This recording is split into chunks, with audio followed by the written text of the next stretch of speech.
भारत को प्राचीन समय से ही सोने की चिड़िया कहा जाता था। इसकी समृद्धि दुनिया भर में मशहूर थी। इसकी इसी दौलत को हासिल करने के लिए दुनिया भर से आक्रमणकारी आकर इस खजाने को लूटने की कोशिश करने लगे। इस लूटमार के बीच कई खजाने ऐसे हैं जो गुम हो गए हैं। आज मैं आपको भारत के कुछ ऐसे ही बहुमूल्य लुप्त खजानों के बारे में बताऊंगा। नंबर 1 पर है कृष्णा नदी का खजाना गोलकोंडा। हैदराबाद डिस्ट्रिक्ट का तहसील गोलकोंडा 1518 से 1687 के बीच कुतुबशाही वंश की राजधानी हुआ करती थी। ये जगह गोलकोंडा फोर्ट और हीरे के खदानों के लिए मशहूर है। कहा जाता है दुनिया के मशहूर हीरे कोहिनूर और होप डायमंड यहीं से निकाले गए थे। कहा जाता है गोलकोंडा खदानों में खुदाई आखिरी बार 14वीं शताब्दी में की गई थी। तब तक दुनिया भर के लिए भारत एकमात्र हीरो का स्रोत हुआ करता था। ये हीरे के खदान कहाँ थे, इसका सटीक ठिकाना तो किसी को नहीं पता, पर कहा जाता है ये कृष्णा नदी के किनारे थे। और आज भी माना जाता है कि गोलकोंडा से निकाले गए हीरे अब भी कृष्णा नदी के तल में बिखरे हुए हैं। नंबर 2 पर है नादिर शाह का खजाना। 1736 में नादिर शाह ईरान के शासक बने। 1739 में नादिर शाह ने भारत पर आक्रमण किया। उन्होंने 50,000 सैनिकों के साथ दिल्ली पर आक्रमण किया। इस आक्रमण में नादिर शाह ने दिल्ली में काफ़ी नरसंहार किया और काफ़ी लूट मचाई।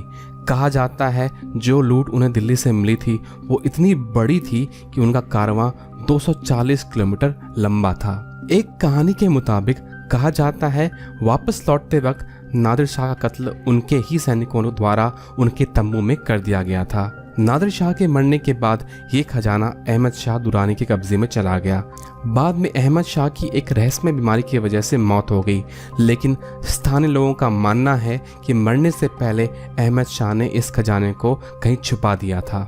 माना जाता है इस खजाने में कई कीमती सामान थे, जैसे कि करोड़ों सोने के सिक्के, आभूषणों की कई बोरियां और अन्य कीमती कलाकृतियां। ओस्मान अली का खजाना। मीर ओस्मान अली हैदराबाद के आखिरी निज़ाम थे और वो इंग्लैंड के बराबर के आकार के राज्य पर राज करते थे। 2008 में फोर्ब्स मैगजीन ने उन्हें दुनिया का 5वां सबसे अमीर इंसान बताया था। वहीं टाइम मैगजीन ने उन्हें 1937 में दुनिया का सबसे अमीर इंसान बताया था। कहा जाता है उनका सारा धन किंग कोटी पैलेस के भूमिगत गुप्त कक्षों में रखा हुआ है, जहां उन्होंने अपने जीवन का काफी समय बिताया था। उनके खजाने में कई कीमती आभूषण और हीरे जवाहरात शामिल थे। माना जाता है उनकी सारी संपत्ति उस वक्त $2 बिलियन की थी, जो आज के समय में $33 बिलियन के करीब है। 1948 में जब हैदराबाद भारत का हिस्सा बन गया तो भारतीय सरकार इस दौलत का सिर्फ कुछ ही हिस्सा हासिल कर पाई। बाकी खजाने का क्या हुआ कोई नहीं जानता। ग्रॉसवेनर का खजाना। ग्रॉसवेनर ब्रिटिश ईस्ट इंडिया का सबसे बड़ा और अमीर जहाज माना जाता है। इस जहाज में 14,000 सोने की सिल्लियां, 19 संदूकें जिनमें हीरे और अन्य कीमती रत्न भरे पड़े थे और साथ ही साथ 26 लाख सोने के सिक्के भरे हुए थे। ये जहाज मद्रास यानी कि आज के चेन्नई से इंग्लैंड के लिए सिलोन यानी कि श्रीलंका के रास्ते रवाना हुआ, लेकिन ये केप टाउन साउथ अफ्रीका से 700 मील दूर एक चट्टान से टकराकर डूब गया और माना जाता है ये खजाना अब भी समुद्र में पड़ा है। नंबर 5 पर है पद्मनाभन स्वामी मंदिर का खजाना। 2011 में तिरुअनंतपुरम का पद्मनाभन स्वामी मंदिर उस वक्त सुर्खियों में छा गया जब इसका भूमिगत कक्ष, जिसे वॉल्ट ए के नाम से भी जाना जाता है, कोर्ट के ऑर्डर से खोला गया। सरकारी कर्मचारी अपने सामने मौजूद खजाने को देखकर हैरान थे। उनके सामने हर प्रकार के सोने और चांदी के आभूषण, मुकुट, मूर्तियां और अन्य वस्तुएं थी।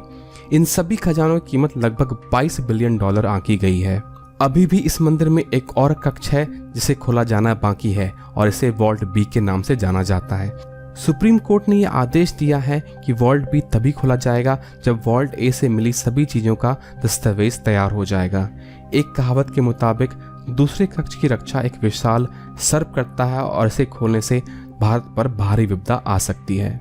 माना जाता है कि दूसरे कक्ष में पहले कक्ष से भी ज्यादा धन मिल सकता है। नंबर 6 पर है सोनभद्र गुफा का खजाना। राजगीर में मौजूद ये गुफा 3वीं या 14वीं सदी का माना जाता है। कहा जाता है इस गुफा के पश्चिमी कक्ष में दरवाजा है जो कि राजा बिम्बिसार के खजाने तक जाता है। इस गुफा की दीवार पर शंख लिपि में शिलालेख लिखे हुए हैं, जिसे माना जाता है कि ये लेख एक कुंजी है जो इस खजाने तक जाने का रास्ता बताती हैं, लेकिन अब तक इस लिपि का अनुवाद नहीं किया जा सका है। अंग्रेजों ने इस दरवाजे को तोप से तोड़ने की कोशिश की थी, पर वो असफल रहे। तोप के गोले के निशान अब भी यहाँ देखे जा सकते हैं।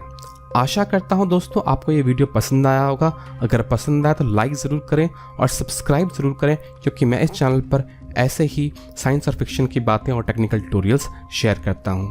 तो दोस्तों मिलते हैं अगले वीडियो में, तब तक के लिए नमस्कार।